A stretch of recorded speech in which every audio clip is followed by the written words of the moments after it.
ওজন কমাতে যাচ্ছেন কিন্তু আয় নাই, নিজেকে দেখে হতাশ। ডায়েট শুরু করছেন কিন্তু 2-3 দিন পর আবার ছেড়ে দিচ্ছেন। জিমে যাচ্ছেন কিন্তু কোনো সফলতা পাচ্ছেন না। আপনার এই সমস্যার সিম্পল একটি সমাধান হলো নিত্য সামগ্রীর স্লিম কেয়ার, যা আপনার ওজন কমানোর জার্নিকে করে দিবে একদম সহজ। প্রতিদিন সকালে খালি পেটে খাওয়ারের 15 থেকে 20 মিনিট আগে 1 চামচ স্লিম কেয়ার আধা গ্লাস কুসুম গরম পানিতে মিশিয়ে খান।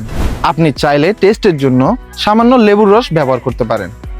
এটি নিয়মিত সেবনের ফলে আপনি 2 থেকে 3 মাসের মধ্যেই একটি সহজ সমাধান পেয়ে যাবেন। আমাদের নিত্য সামগ্রীর এই স্লিম কেয়ার প্রোডাক্টটি আপনার ওজন কমাতে সাহায্য করবে এবং আপনাকে করে তুলবে স্লিম এবং ফিট। এতে কোনো সাইড এফেক্ট নেই, কারণ এটি তৈরি প্রাকৃতিক ভেষজ উপাদানে। নিজেকে বদলাতে চাইলে আজই অর্ডার করুন নিত্য সামগ্রীর স্লিম কেয়ার। অর্ডার করতে এখনই ক্লিক করুন নিচের অর্ডার নাও বাটনে, আর যোগাযোগ করুন স্ক্রিনে দেওয়া নাম্বারে। সঠিক পণ্য যাচাই করুন, নিত্য সামগ্রীর সাথেই থাকুন।